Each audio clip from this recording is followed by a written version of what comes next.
কিছু কিছু মিথ তৈরি করা হয় অদ্ভুতভাবে এবং মানুষ বিভ্রান্ত হয়ে যায়। যেমন একটি কথা বলা হচ্ছে যে ঋণ করে ঘি খাওয়া, যে বাংলাদেশ সরকার বাজেট তৈরি করতে গিয়ে অনেক ঋণ করে এবং ঋণ করে বড় বড় প্রকল্প করে। এখন আমি যদি এভাবে একটু বলি যে এই বাজেটেও যে 2,56,000 কোটি টাকা ঘাটতি বাজেটে যেটি রাখা হয়েছে, যে বৈদেশিক উৎস থেকে এবং দেশীয় উৎস থেকে ঋণ করা হবে, সেটি কিন্তু আমাদের জিডিপির 4.6%। 5%-এর ভিতরে যদি থাকে সেটি কিন্তু গ্লোবাল স্ট্যান্ডার্ড। আমেরিকাতে এখন ওদের জিডিপির কত শতাংশ তারা ঋণ করছে? 6%-এর উপরে। এখন প্রশ্ন হলো এই ঋণটি করা কি ভালো না খারাপ? আমরা রাজস্ব আয় থেকে যে আয় হচ্ছে সেখান থেকে যদি আমরা বিনিয়োগ করে উন্নয়ন করি, তার উপর দিয়ে যে ঋণটুকু করা সম্ভব সেই ঋণ যদি বাংলাদেশ সরকার না করে, তাহলে আমি কি করছি? এই ঋণের বিনিয়োগের ফলে যে উন্নয়ন হবে, সেই উন্নয়নের ফলে সাধারণ মানুষের যে সুযোগ সুবিধা তৈরি হবে, সেই সুযোগ সুবিধা থেকে আমি মানুষকে বঞ্চিত করছি। কাজে ঋণ করার যে প্রথা, এটা গোটা বিশ্বজুড়ে আছে, অতীতেও ছিল। তবে যেটি বলা হয় এটাকে সহনীয় মাত্রায় রাখতে হবে, এবং সেই সহনীয় মাত্রায় কিন্তু আছে। জিডিপির 5%-এর নিচে 4.6% এই ঋণ আছে। শুধু তাই নয়, আরেকটি বিষয় আমি আপনার মাননীয় স্পিকার আপনার দৃষ্টি আকর্ষণ করতে চাই।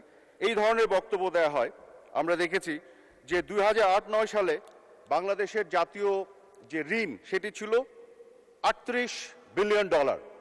অনেকে দেখে বলবেন এটা বাড়তে বাড়তে বাড়তে $149 বিলিয়ন হয়ে গেছে। এখন জন্ম সনদ দিয়ে খোলো বিকাশ স্টুডেন্ট অ্যাকাউন্ট, নিজের বিকাশ নিজে কর।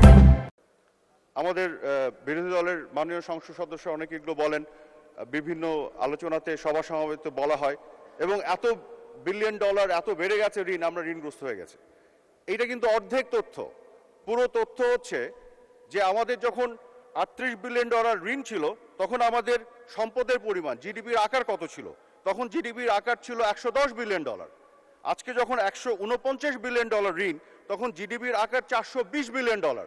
পৃথিবীর কোথাও শুধু ঋণ দিয়ে একটা দেশ ঋণগ্রস্ত কিনা সেটা মাপা হয় না, সবসময় তার সম্পদ এবং জিডিপির সাপেক্ষে মাপা হয়, যে কারণে টার্মিনোলজিটাই বলা হয় ডেট টু জিডিপি রেশিও।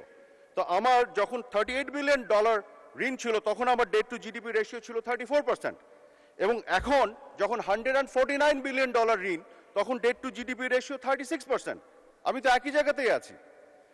বরং আমাদের $420 বিলিয়ন জিডিপি আকার হওয়ার পরেও আমরা যদি $140 বিলিয়ন যদি আমাদের এই ঋণটি আমরা না করি, তাহলে আমরা জনগণকে, দেশকে উন্নয়ন থেকে বঞ্চিত করছি। সেটি হবে একটি খারাপ ডিসিশন। 55 যেটি বলা হয় আমাদের টোটাল এই মুহূর্তে, আমরা যদি ডেট টু জিডিপি রেশিও দেখি সেটি কত পার্সেন্ট আছে? 36%, যেটা আমি বললাম।